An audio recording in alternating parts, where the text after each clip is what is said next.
اور یہ کہ اب یہ کہ سافٹ اسٹیٹ نہیں، ہمیں ہارڈ اسٹیٹ بنانا ہوگا. اب وہ ہارڈ اسٹیٹ سے فوری طور پر 2+2 کیا اور ٹک کر کے آپریشن نکال لیا، اور پھر کہا کہ وہ آپریشن کا ذکر کیوں نہیں ہوا. میرا اپنا نہیں خیال، دیکھو ایک سیدھی سی بات ہے، انڈیا ہوتے ہیں اندر کی خبر کی نہیں ہوتی. اگر آپریشن کرنا ہے تو کل اجلاس ہوتا ہے. یہ کل اجلاس ہوتے ہی آج پاکستان کے صدر آصف علی زرداری صاحب جو ہیں وہ کوئٹہ چلے جاتے ہیں، اور وہاں پہ وہ امن و امان کا وہ کرتے ہیں، اور وہاں ان سے منسوب بیان چل رہا ہے کہ میں عید کے بعد جو ہے یہاں آ کے کیمپ لگاؤں گا اور لوگوں سے پوچھوں گا کبھی آپ کو کیا شکایات ہے. تو اگر کل سے ڈنڈا ماری کرنا شروع ہونا تو آج یہ کیوں جاتے؟ تو اس طرح 2 and 2 4 کریں. ویسے الگ بات ہے کہ JUI کو جو ہے وہ جس کوئی باقاعدہ آپریشن نہ ڈسکس ہوا نہ ہوگا. یار دیکھو، مجھے ایک تو سب سے بڑی بات یہ ہے کہ مجھے یہ نہ کہیں کہ کل کا جو اجلاس ہوا ہے اس میں آپریشن کی بات نہیں سیکیورٹی کمیٹی کا، میں اس کے بارے میں کچھ کہنے کو تیار ہی نہیں ہوں. کیوں؟ وہ ان کیمرہ اجلاس ہوا ہے. آپ کے اطلاعات ذرائع ہو سکتے سر ہیں. ان کیمرہ اجلاس ہوا ہے. ان کیمرہ بہت رپورٹ ہوتا رہا ہے، ساری عمر ہوا رپورٹ. سر یہی نا، اب آپ جاہل آدمی جو یعنی کہ پیکا قانون کے خلاف کورٹ میں گئے ہیں. ہاں پٹیشنر ہوں. اچھا، کیا 17 کو پیشی ہے. کیا پیکا قانون میں یہ نہیں ہے کہ یہاں تک ہے کہ اگر قومی اسمبلی کے اسپیکر فلور پر بھولا ہوا کوئی لفظ حذف کر دیں تو کارروائی وہ میں سے، رپورٹ نہیں کر سکتا. تو ان کیمرے کا تو مطلب ہی یہ ہے کہ آپ وہاں پہ جو کچھ گفتگو ہوئی ہے اس کو آپ رپورٹ ہی نہیں کر سکتے. اسی لیے ہمیں جو نابغے، جو جینیس حضرات، جو اتحادی حکومتوں میں بیٹھے ہوئے آزادی اظہار کے سب سے بڑے چیمپئن، جب وہ یہ کہتے ہیں کہ نصرت جاوید صاحب آپ کو کیا مسئلہ ہے پیکا سے، ہم تو اس کے ذریعے آپ کو مضبوط کر رہے ہیں، مضبوط کر رہے ہیں، وہ کہتے ہیں. تو یہ میری صحافت مضبوط ہوئی ہے کہ میں بچ بچا کے بھی یہ نہیں بیان کر سکتا کہ کیونکہ کیمرہ ان سیشن ہے، اور کسی کا بھی دل کرے، کسی کا میٹر گھومے، وہ مجھ سے کسی بھی بات پہ ناراض ہو، وہ کہے گا آؤ جی تسی تے ذرا پیش ہو تو دسو ہے تانوں کنے اندر دی گل دسی ہے. اب جب معاملات یہاں تک آ چکے ہوں تو پھر یہ ہے کہ تجربہ کار لوگوں سے رابطہ کرنا چاہیے. وہ تو آپ نے کل گلہ کیا تھا کہ نواز شریف کو نہیں بلایا گیا. خیر مولانا صاحب تو وہاں تھے نا، انہوں نے اپنا حق ادا کیا. وہ تو انہوں نے کیا بہرحال. تو وہ یہ ہے کہ وہ یعنی تجربے کی مار ماری ہے. کس نے؟ مولانا فضل الرحمان اور ان کی جماعت نے. وہ کیسے؟ انہوں نے یہ دیکھا کہ جی جب مشترکہ اعلامیہ حکومت نے ان کیمرہ اجلاس کا، یعنی ان کی تم یہ دیکھو اپنی ان کی کانٹرڈکشنز کتنی ہے کہ ان کیمرہ اجلاس کا جو اعلامیہ ہے وہ نہ صرف یہ کہ اس کا ایک باقاعدہ پرنٹ کی صورت میں اس کو شائع کر دیا جاتا ہے، بلکہ اس کے بعد اس کو سنوایا جاتا ہے تمام ٹیلی ویژن اسٹیشنوں پہ. تو بھائی یہ پھر ان کیمرہ اجلاس کیا ہوا؟ اعلامیہ لوگوں کو بتانا تھا جی اسی کو کم کیتا عمران آوے یا نہ آوے، یہ کارروائی ڈالنی تھی. اچھا جب وزیر اعظم صاحب نے یہ پہل کی تو پھر ISPR نے فیصلہ کیا کہ جی ہم بھی کوئی چیتا نکات جو ہیں آرمی چیف کے خطاب کے ان کی گفتگو کے دے دیں. انہوں نے بھی ریلیز کر دی. تو انہی کی روایات پر عمل کرتے ہوئے مولانا فضل الرحمان صاحب کی سیانی جماعت نے فیصلہ کیا کہ ہم بھی جمعیت علماء اسلام کا پارٹی موقف اور اس کا اعلامیہ جاری کر جو وہاں فلور پہ بولے گئے.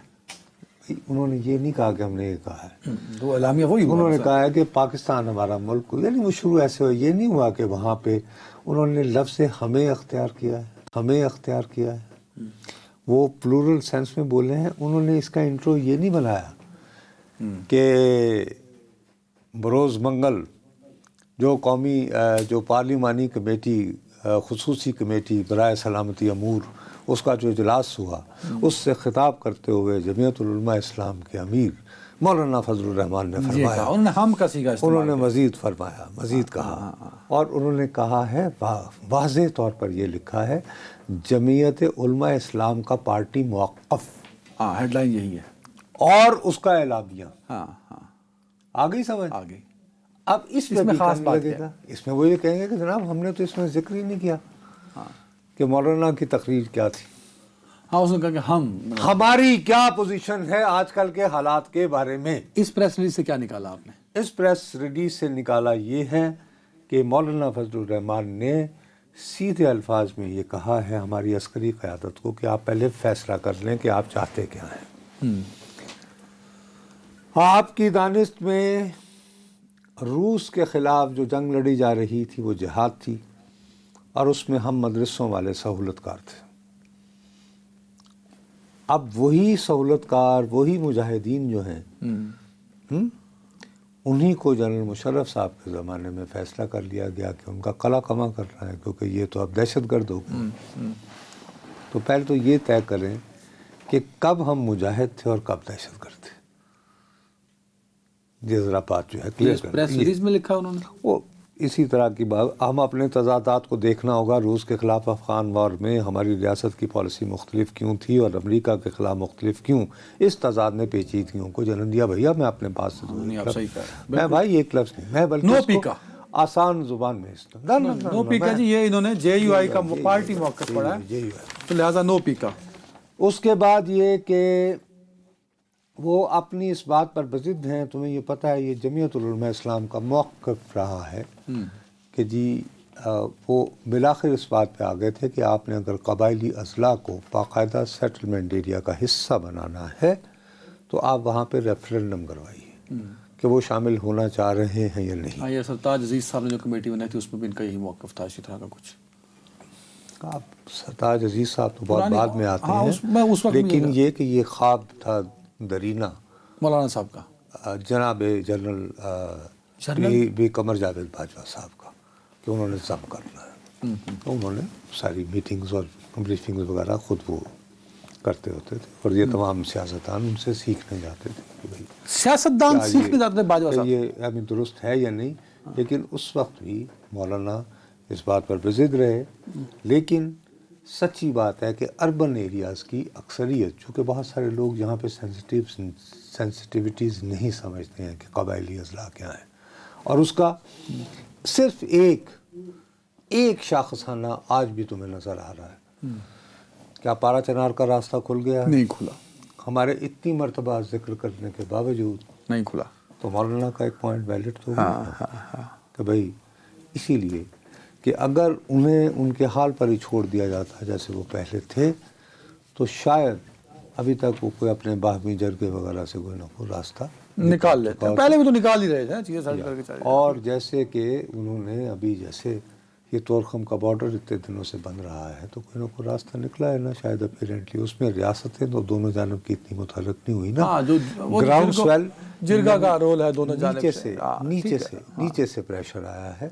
پیپلز بل آئی ہے کیونکہ $3 ملین روز کا بھی کاروبار ہوتا ہے. اب ابھی پرمیشن صرف ان کو ملی ہے جو پیشنٹس ہیں جنہوں نے میڈیکل ٹریٹمنٹ. ہاں لیکن مقصد یہ کہ لیکن ایک امپرومنٹ ہوئی ہے. یہ جو پیش قدمی تو اس کی اس کے بعد اسی میں اب آپ کے آپریشن کا جواب موجود. اچھا، انہوں نے کہا ہے کہ آپ نے پچھلے 20 سال سے آپریشنز پر آپریشن کیے ہیں لیکن دہشت گردی میں ہر آپریشن کے ساتھ اضافہ ہوا، کمی نہیں. تو قوم کیسے آپ پر اعتماد کرے؟ آپ نے آپریشنز کے نام پر لوگوں کو اپنے ملک میں مہاجر بنایا، ان کے گھر اور گاؤں تباہ و برباد ہوئے، اور اس کی تعمیر کے لیے امداد کے نام بھیک کا اعلان کیا گیا، وہ بھی ان کو نہیں ملی، تو وہ کیوں آپ پر اعتماد کریں؟ ان شارٹ کہ برائے مہربانی کسی قسم کے آپریشن سے گریز کیجیے. یہ باتیں وہاں ہوئیں، یہ اعلامیہ یار وہاں ہوئی نہیں ہوئی، میں تو اعلامیہ پڑھ رہا ہوں. میں نہیں پتا کہ کیوں ہے ان کا. میں جمعیت علماء اسلام کا پارٹی موقف بیان کر رہا ہوں. اس میں انہوں نے لکھا ہے نا آج کی قومی سلامتی کمیٹی کے حوالے سے. جمعیت علماء اسلام کا میں پارٹی موقف کی بیان کر رہا ہوں موجودہ صورتحال کے بارے میں. اس کے بعد وہ یہ بھی کہہ رہے ہیں کہ اسٹیبلشمنٹ کی ایک رجیم، یعنی جب باجوہ صاحب ہوں تو ان کی ایک تھیوری ہوتی ہے، موجودہ قیادت آئے تو ایک اور ہو جاتی ہے. ایک دوسرے پہ الزام دھرتے ہیں. ٹھیک ہے. تو انہوں نے کہا کہ اسٹیبلشمنٹ کی اگر ایک رجیم دوسری رجیم پر اس کا ملبہ اور الزام ڈال کر بری الذمہ ہونے کی کوشش کرے گی تو یہ شاید قوم کی تسلی کے لیے ناکافی ہوگا.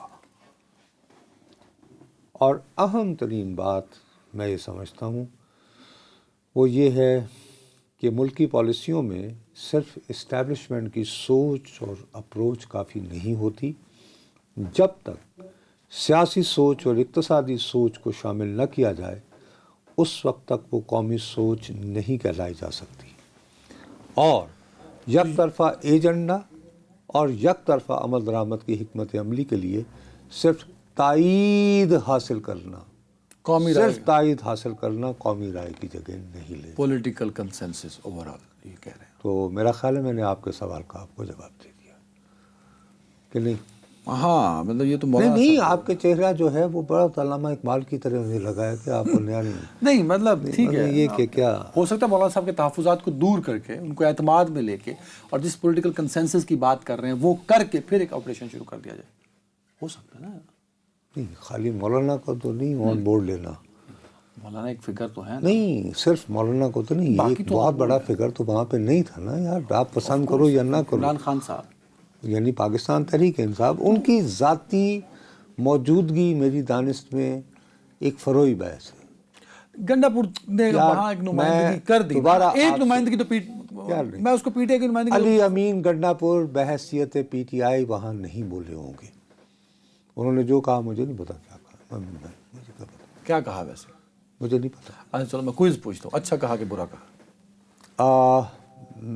وہاں موجود لوگ یہ کہہ رہے ہیں کہ موصوف نے بڑی ایک ان سے یہ توقع نہیں تھی کہ وہ ایسی تقریر کریں گے، اچھی تقریر کی انہوں میں ان سے یہ توقع نہیں تھی کہ وہ ایسی تقریر کریں گے، نہیں، اب دو ان سے ایسی توقع نہیں تھی کہ وہ ایسی تقریر کریں اس قدر بری کی کہ ہمارے دل ٹوٹ گئے۔ گے۔ نظر بظاہر اس فقرے کو جس انداز میں ادا کیا گیا وہ یہ کہا جا رہا تھا کہ یہ توقع نہیں تھی کہ وہ اتنی اچھی تقریر کریں، قابل تعریف تقریر، قابل تعریف، مطلب کہ لوگوں کے کہنے کے مطابق، ٹھیک ہے۔ اور ان کی جو ہے وہ مولانا فضل الرحمان بھی اپنے دوستوں کو جن سے وہ آج ملے ہیں اور کل شام، وہ بھی ان کی تائید کر رہے ہیں۔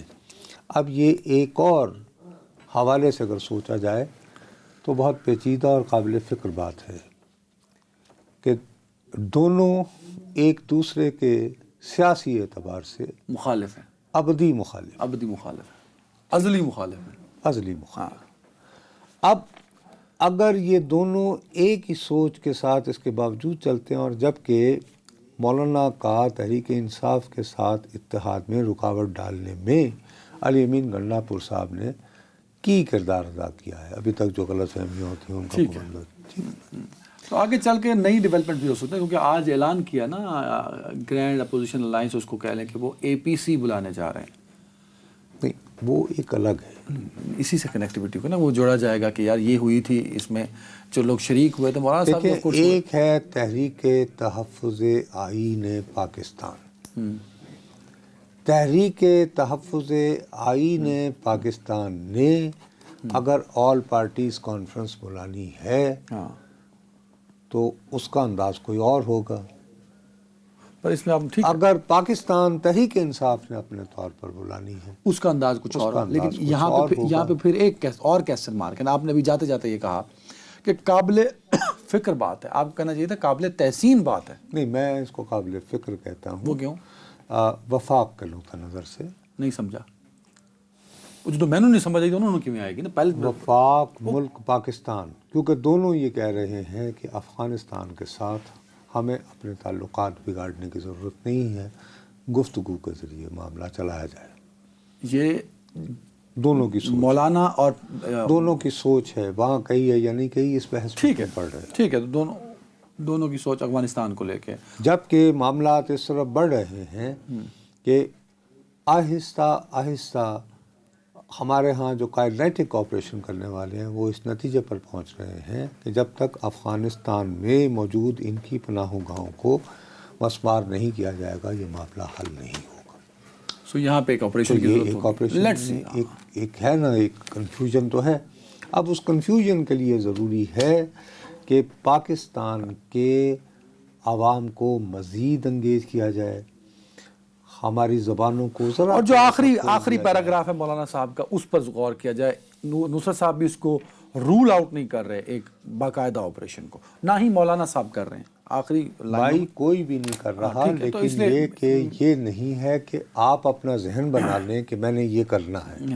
یہ نہیں ہے کہ عدنان حیدر یہ ذہن بنا لیں کہ میں نے آج یہ ڈسکس کرنی ہے, اور نصرت جاوید کا آپ دیکھیں نا بریک تو عمل درآمد آپ نے کروا لیا. یہ ہے آپ کا طریقہ. الحمدللہ. ایک وقفہ جی.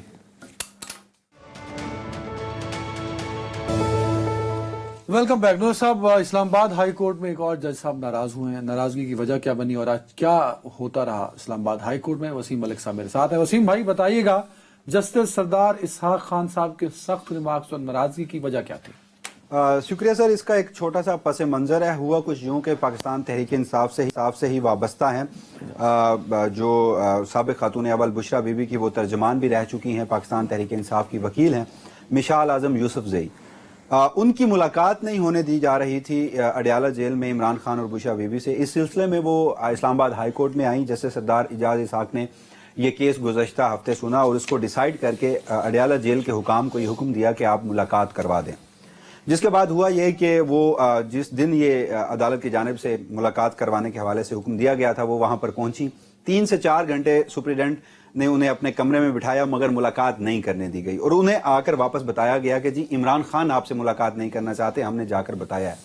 جس کے بعد وہ واپس عدالت آئیں اور انہوں نے ایک توہین عدالت کی درخواست دائر کر دی, اور انہوں نے کہا کہ یہ جو سپریڈنٹ صاحب ہیں یہ جھوٹ بول رہے ہیں, یہ جا کر عمران خان صاحب کو بتاتے ہی نہیں ہیں, ورنہ عمران خان صاحب سے ہم نے ملاقات کرنی ہے. متعدد ایسی درخواستیں ہیں جو ہم نے دائر کرنی ہیں, اور جس پر عمران خان صاحب جو ہیں انہوں نے دستخط بھی کرنے ہیں, اور ہماری ان سے لیگل معاملات پر بات چیت بھی ہونی ہے.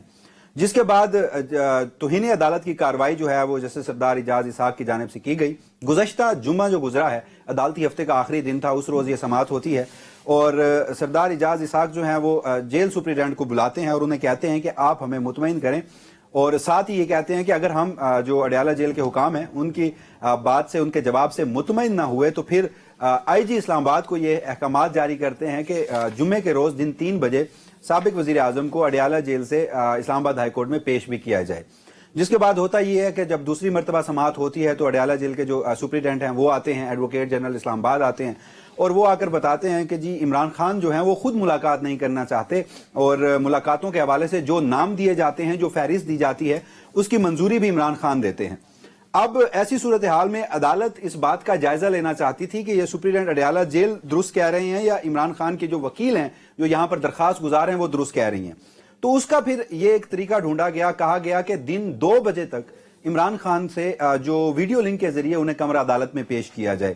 اگر ویڈیو لنک کے ذریعے پیش نہ کیا گیا تو پھر 3 بجے آئی جی اسلام آباد انہیں کمرہ عدالت میں پیش کریں.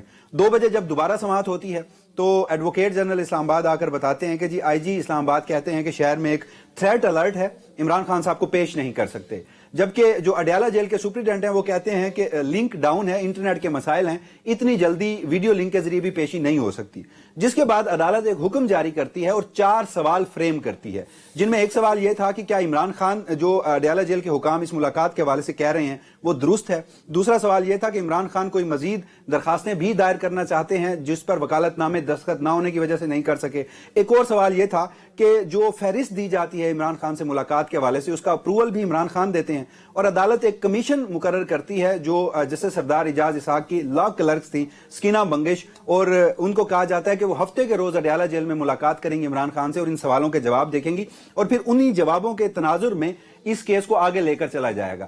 ہفتے کے روز وہ جو جج صاحب کی لا کلرک ہیں وہ اڈیالہ جیل جاتی ہیں, 2.5 سے 3 گھنٹے انہیں انتظار کروایا جاتا ہے مگر ملاقات نہیں کروائی جاتی. مین وائل اڈیالہ جیل کے جو سپریڈنٹ ہیں وہ اسلام آباد ہائی کورٹ میں ایک درخواست دائر کرتے ہیں اور کہتے ہیں کہ چونکہ بہت زیادہ درخواستیں اسلام آباد ہائی کورٹ میں دائر ہیں تو انہیں ایک لارجر بینچ اسی حوالے سے, ملاقات کے حوالے سے ان کو کلب کر کے اور ایک ہی جگہ سماعت کی جائے. یہ کس نے کہا؟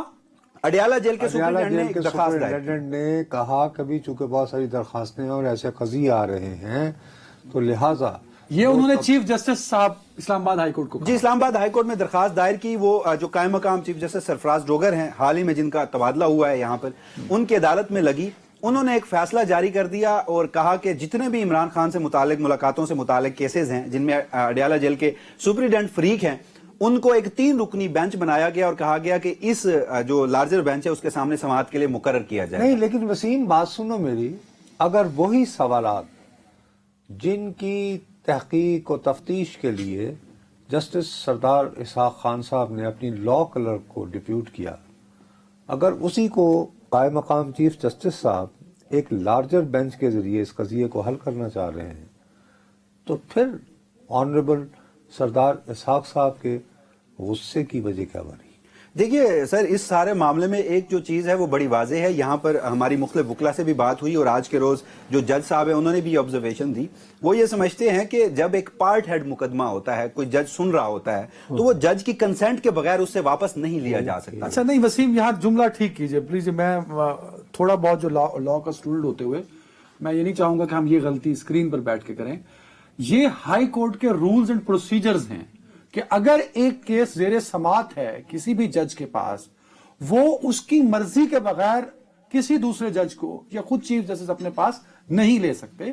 These are the high court rules and procedure. Waseem دیکھیے، ہائی کورٹ کے رولز میں اور یا چیف جسٹس کی جو ثوابدیدی اختیارات ہیں اس حوالے سے یہ درج نہیں ہے کہ جو مقدمہ ہے پارٹ ہیڈ وہ واپس لیا جا سکتا ہے. ایک روایت یہ رہی ہے کہ جب ایک ہی قسم کے سوالات پر مبنی مختلف مقدمات مختلف بینچز میں ہوتے ہیں تو پھر وہ ریکویسٹ کی جاتی ہے متعلقہ جج صاحبان سے کہ آپ کسی ایک ہی جج صاحب کے پاس یہ کیسز بھیج دیں. اور جج ماضی میں یہ کیسز بھیجتے بھی رہے ہیں، لیکن شرط یہ ہے کہ وہ متعلقہ جج کی کنسنٹ شامل ہوگی. دس از اے ڈیو پروسیس نا، جو اڈاپٹ نہیں ہوا بھائی، یہی میں کہہ رہا ہوں. اس معاملے میں وہ اڈاپٹ نہیں ہوا اور اسی وجہ سے چونکہ آج کے روز یہ سماعت مقرر تھی، وہ کاز لسٹ سے ہٹا دیا گیا مقدمہ، جس پر پھر جیسے ہی آج کے روز کمرہ عدالت میں جیسے سردار اعجاز اسحاق کی عدالت میں یہ کارروائی شروع ہوتی ہے تو وہ ایڈوکیٹ جنرل اسلام آباد کو بلاتے ہیں اور پھر یہ جو کارروائی ہے یہ مزید آگے بڑھتی ہے. اور اب فائنلی یہ ہوا کہ جہاں انہوں نے کافی تلخ اور سخت قسم کی آبزرویشنز بھی دیں، وہ آج کے روز خاصا برہم بھی تھے، بلکہ کمرہ عدالت میں وہ جذباتی بھی ہوئے عدلیہ کی آزادی کے حوالے سے.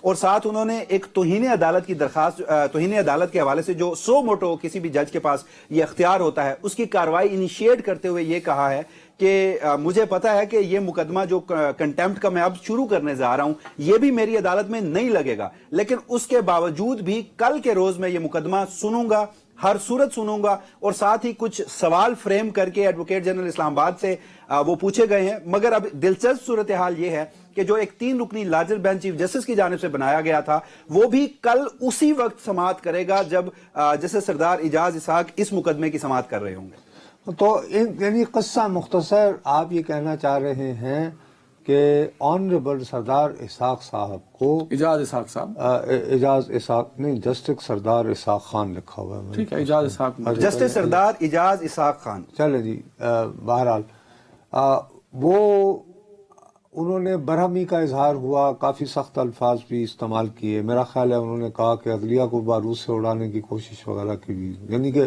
محاورتاً، ناٹ اس طرح. تو لیکن معاملہ تو وہیں کا وہیں رہا نا کہ 3 رکنی بینچ جو ہے اسی ٹائم فکس کرے گا. آپ دونوں ایک اور بات کر رہے ہیں، میری سوئی ایک پوائنٹ پہ اڑ گئی ہے. وسیم اس کو روایت کہہ رہے ہو، میں کہہ رہا ہوں ہائی کورٹ رولز ہیں، میں کل نکال کے لے آؤں گا. اچھا بھائی رولز وائلیٹ ہو گئے نا. آپ نے کل پیش نہیں ہونا نا. میں نے نہیں ہونا. آپ نے کل چیف جسٹس آنریبل کا ایک اختیار ہوتا ہے نا، وہ دائرہ اختیار سے باہر تو نہیں ہو سکتا. میرے بھائی، تم مجھے یہ سمجھ نہیں آتی کہ تمہارے پاس کیا یعنی سرفراز ڈوگر صاحب جتنے اختیارات ہیں، تم کون ہو؟ مامے لگتے ہو؟ نہیں، یہ سردار صاحب جانے اور وہ جانے. تم یہاں میں بیٹھ کے ٹیلی ویژن پہ کیسے تم یار ایک مقدمے کے بارے میں اپنی رائے دے سکتے ہو صرف اس لیے کہ تم نے اتفاق سے 6 ایم فل کی طرح ایک LLB بھی کر دیا یار؟ نہیں، کوئی جہالت کی بات مت کرو. آئی ایم سوری، میرا، وسیم کا، آپ کا اس شو میں بیٹھے ہوئے صرف ایک ذمہ داری ہے کہ ہم جو عدالت میں ہوا ہم یہ بھی بتائیں سننے والوں کو کہ یہ رولز تھے، ان رولز کو ہم نے یہ لا کالج نہیں کھولا، یہ لا کالج نہیں ہے. ہمیں رپورٹ کرنا ہے.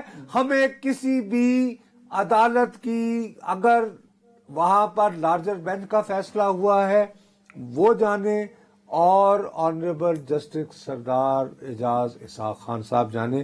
ہمارا اس معاملے میں رائے دینے کا ہمارے پاس کوئی حق نہیں. میں رائے دے نہیں رہا، میں ایک ڈیو پروسیس اور رول. یار تم کون ہو؟ تو تم ان سے زیادہ تو پھر تم کیوں نہیں ہائی کورٹ؟ تم میرے ساتھ کو بیٹھے ہوئے ہو. نہیں، میں تم میرا کیوں وقت ضائع کر رہے ہو؟ I am sorry, you are not a جج. نہیں، آئی ایم ناٹ اے جج. یو آر ناٹ اے جج. Please quoting a rule. یار نہیں نا، یو آر نو بڈی.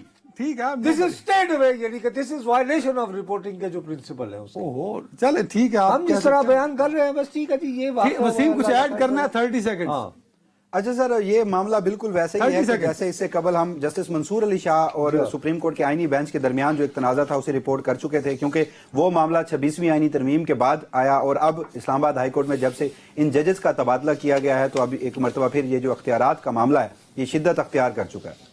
بڑی بہت شکریہ. بڑی مہربانی Waseem, thank you very much for staying on the ball. Thank you very much. some rules and procedures. Shut up. ایک بریک. Welcome back. نو صاحب، ٹرمپ اور پوٹن کے درمیان ٹیلی فونک رابطہ ہوا اور 2 گھنٹے تک. بڑا ٹائم ہے سر ٹرمپ کے پاس. 2.5 گھنٹے 2.5 گھنٹے تک ہاں کہ دونوں کے درمیان جنگ بندی ہو جائے. جی ہاں. تو یہ ویسے اچھی پیش رفت تو ہے نا سر، کم از کم. ہاں لیکن بات یہ ہے کہ ٹرمپ صاحب کے اندر وہ 2 نمبری کی عادت تو ہے نا. کیوں بولا؟ وہ مصوب سچ تو پورا بتا. آپ چاہتے ہیں کہ جنگ چلتی رہے؟ نہیں، میں کون ہوتا ہوں؟ نہ میں روک سکنا، نہ میں نے شروع کرنے والا ہوں، نہ میں اپریشیٹ کرنے والا. کیا یعنی تمہارا خیال ہے ٹرمپ میری ویلیڈیشن کا انتظار کر رہا ہے کہ 2 ٹکرا بندہ جڑا سانو ایتھوں والے نہیں پوچھتے ہو؟ کیا باتیں کرتے ہو یار.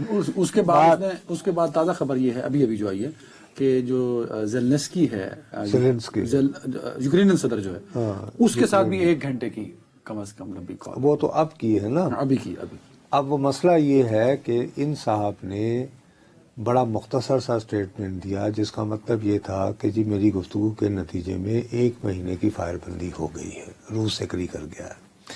وہ فائر بندی جو ہے وہ عمومی فائر بندی نہیں ہے، وہ اسپیسیفک ہے کہ جی انرجی انفراسٹرکچرز پر حملے نہیں ہوں گے. مثال کے طور پر جہاں سے تیل کی سپلائی ہوتی ہے، بجلی کی سپلائی ہوتی ہے، ان پہ روس حملے نہیں کرے گا، اور جواباً یوکرین بھی نہیں کرے گا. دوسرا یہ کہ یہ جو بلیک سی ہے، یہ جو سمندر لگتا ہے جو ترکی اور یوکرین میں سانجھا ہے اور روس میں بھی، ادھر سے جو ٹریفک مثال کے طور پر یوکرین کی گندم جا رہی ہے یا روس کی جا رہی ہے تو اس پر یہ لوگ حملے نہیں کریں گے. ٹریڈ کو لیکن یہ اسپیسیفک ہے. جیسے ہی حضرت صاحب نے یہ اعلان کیا تو زیلنسکی کا دعویٰ ہے کہ جیسے ہی یہ ٹرمپ صاحب کی اسٹیٹمنٹ چل رہی تھی تو یوکرین کے دارالحکومت کیو میں جو ہے وہ ڈرون ہوئے اور بہت سارے دھماکے ہوئے، یعنی کہ آبادی پہ حملے جاری تھے. خیر ٹھیک ہے، خیر وہ اتنا خیر والی بات نہیں ہے، وہ کمانڈ بعد میں لیکن اس کو یہ ہے کہ ولادیمیر پوتن اس کے مقابلے میں بہت سیانہ آدمی ہے. وہ KGB کا آفیسر شروع ہوا تھا، ایسٹ جرمنی میں پوسٹڈ رہا، پھر وہ کرتے وہ بہت گہرا، بہت سمجھدار آدمی. اس کے دفتر سے جو بیان جاری ہوا ہے اس نے یہ کہا ہے کہ جی یہ اس طرح جنگ بندی نہیں ہوگی. جنگ بندی کے لیے جو کہ پائیدار ہو، طویل المدتی ہو اور واقعی دائمی عمل ہو، تو آپ کو روٹ کاز کو پہلے ایڈریس کرنا ہوگا. روٹ کاز یہ کہ مجھے آپ یہ یقین دہانی کروائیں کہ یوکرین جو ہے وہ نیٹو کا حصہ نہیں بنے گا. نمبر 2، مجھے یقین دہانی کروائی جائے کہ یوکرین کی فوجوں کو تازہ اسلحہ نہیں پہنچایا جائے گا. یوکرین جو جبری اب بھرتیاں کر رہا ہے فوج میں شمولیت کے لیے، کیونکہ ظاہر ہے چھوٹا ملک ہے، اس کی نفری کم ہے، وہ روک دے گا. اور کرسک ایک علاقہ ہے جس میں روسی بولنے والے کافی تعداد میں آباد ہیں، جس میں روس تو وہ یہ کہتا ہے کہ وہ وہاں پر ہاں میں 175 قیدی بھی چھوڑ دوں گا، جواباً وہ بھی 175 چھوڑ دیں. اس سے بھی بنیادی بات یہ کہ کریمیا جو ویسے روس نے ہتھیایا تھا خلافت عثمانیہ سے، کیتھرین دی گریٹ کے زمانے میں، اچھا اس کو یوکرین جو ہے وہ باقاعدہ یہ تسلیم کرے گا کہ یہ روس کا حصہ ہے. وہ ٹیکنیکلی ہتھیایا تھا وہ اصلی، اصولی طور پر کریمیا ایک مسلمان ملک تھا، یہ جزیرہ جو تھا، اور یہ ادھر والے لوگ اپنے آپ کو خان کہا کرتے تھے، خانٹ تھی یہ. اچھا اوکے، ابھی وہاں مسلم ہیں؟ ہاں کچھ تعداد میں ہے. وہ اسٹالن نے بہت بڑی تعداد میں وہاں سے مسلمانوں کو نکال کر دیگر جو سوویت پارٹس ہیں وہاں پہ رکھ دیا تھا. خیر تو یہ کریمیا جو ہے، یہ جزیرہ جو ہے وہ اسٹریٹجیکلی بہت اہمیت کا حامل ہے. اب اس پر 2014 پہ قبضہ کیا تھا. پوتن کا مسئلہ یہ ہے کہ وہ کہتا ہے کہ یوکرین نام کا ملک ہی نہیں ہے، یہ تو ایک افسانہ ہے. وہ گریٹر رشیا، یہ بالکل ایسے ہی ہے جیسے بہت سارے انتہا پسند ہندو جن سنگھی وہ کہتے ہیں پاکستان یہ تو بھارت ماتا کا حصہ ہے. یہ وہ سوچ ہے. سمجھ آ گئی. اس کے باوجود اتنی سخت، یعنی کہ پوتن وہ انگریزی محاورے کے مطابق he is trying very hard to get, لیکن ٹرمپ اس کی جان نہیں چھوڑ رہا. ٹرمپ بھی شہباز شریف صاحب کی طرح پیچھے پڑ جائے نا. مکا کرنے کے وہ ہر صورت میں اس کو اپنا اس کا دل جیتنا چاہتا ہے. اب یوکرین کو فائدہ ہوگا کوئی تھوڑا بہت اس میں کہ جنگ بندی سے جان یا کریمیا؟ یوکرین تو ختم، مطلب کہ بالکل استعمال ہوا اور ختم. اس میں تو آگے یہ ہے کہ اب یورپ کیا کرے گا. جرمنی اور فرانس جو ہیں انہوں نے اس گفتگو کے بعد جو ہے اس کا کہا کہ جی جنگ بندی ہو جائے تو بہت اچھی بات ہے، لیکن جو کچھ روس مانگ رہا ہے اس شرائط پر ہو تو یہ تو کوئی اتنی اچھی بات نہیں. برطانیہ نے ذرا تھوڑا سا سافٹ رویہ اختیار کیا ہے، کیونکہ وہی اینگلو سیکسن، انگریزی زبان اینگلو سیکسن، یہ ذرا یورپ ہے، فرانس اور جرمنی. لیکن جو اہم ترین بات یہ ہے کہ ایک طرف مسٹر ٹرمپ جو ہے وہ روس اور یوکرین کی جنگ بند کرانے کو اتنے بے چین ہیں کہ اپنی عزت کا خیال کیے بغیر وہ واقعتاً ٹرمپ کی عائد کردہ شرائط کو ساری کی ساری ماننے کو تیار ہے. پوٹن کی عائد کردہ شرائط کو، پوٹن کی عائد سوری. تو مقصد تو یہی ہے کہ جی ہم اکٹھے ہو جائیں. تو میرے جیسا بندہ، میں تو بھائی بچپن سے سو کالڈ پروگریسو رہا ہوں، تو جب ہمارے علماء حضرات یا کو دائیں بازو کے حضرات یا مذہبی حضرات یہ کہتے تھے کہ جی پوری بین الاقوامی دنیا مل کے ہم مسلمانوں کے خلاف ہو جاتے، میں کہتا یار یہ کیا ہے؟ دیکھو نا، ایک طرف یہی شخص جو ہے 2.5 گھنٹے کی گفتگو کر کے تو پوتن کی منت سماجت کر رہا ہے، دوسری طرف پرسوں سے اسرائیل جو ہے اس نے دوبارہ غزہ پہ وحشیانہ بمباری کی. یعنی وہاں پہ اب رہ گیا ہے یار جس پہ آپ یمن پہ بھی حملے کیے امریکہ نے. یمن کے بارے میں آپ کسی اور کی کیا بات کر رہے ہیں. ایران نے ہوتی یعنی یمن کے رہنماؤں کو کہا ہے کہ یار آپ ذرا احتیاط سے کام کریں. انہوں نے نال کھلونا سی نا، تو لہٰذا برائے مہربانی ان چکروں میں نہ پڑے ہم. اسی وجہ سے سوال یہ ہے کہ آپ نے ابھی تک غزہ میں کیا کر لیا ہے؟ کچھ بھی نہیں. تو وہ ابھی جب تو وہاں تو پھر بھی اسرائیل انوالو ہے، یہاں تو امریکہ نے براہ راست حملہ کیا ہے. وہ کہتے ہیں کہ ہم تو یہ بچا رہے ہیں. امپورٹنٹ ترین جو بات ہے، جو لوگ تو اس طرح سے میرے جیسے لوگ بھی یہ سوچنے کو مجبور ہو جاتے ہیں. And the most important thing is کہ پوتن کے ساتھ جو اس نے طویل گفتگو کی ہے، اس نے کہا ہے کہ ریڈ سی جس کو ہم بحیرہ احمر کہتے ہیں یا پھر ہرمز، اور جہاں سے پوری ٹریڈ آتی ہے ہمارے ہاں، اس میں امن و امان برقرار رکھنے کے لیے ضروری ہے کہ اس خطے کے لوگوں کے پاس نیوکلیر آرمز نہ ہوں. یعنی ایران کا ایٹمی پروگرام ہیلو دونوں مل کے اس کو ایک بڑا امپورٹنٹ پوائنٹ. اسی سے میں ایک اور سوال اور نکلا ہے. پوتن نے جو جواب دیا ہے نا وہ تقریباً کہتا ہے ہاں یہ تو بات ٹھیک ہے، مان رہا ہے وہ اس کی بات کو اشارتاً. ٹرمپ کیوں قریب آنا چاہتا ہے پوٹن یا روس کے؟ چین کو تنہا کر لیا جائے. اسی سارے گورے ایک کالیاں نو پرا کرو، ادھر وہ یلو ریس ہے. ہاں ہاں، اور کیا مقصد؟ اور یہ اس میں سکسیسفل ہوگا ٹرمپ، ہو سکتا ہے بھائی جتنی چمچے گیری کر رہا ہے تو اس سے تو لگ رہا ہے کتنا بیچارہ وہ یعنی کہ وہ سخت دل ثابت ہوگا. چلے جی، لیٹس سی کیا ہوتا ہے. اور چین بھی آف کورس ایک اسٹرانگ فارن پالیسی رکھتا ہے اپنی، وہ کیا اس پہ سوچ رہا ہوگا یہ تو وقت ہی بتائے گا. اپنا بہت خیال رکھیے گا. اللہ حافظ.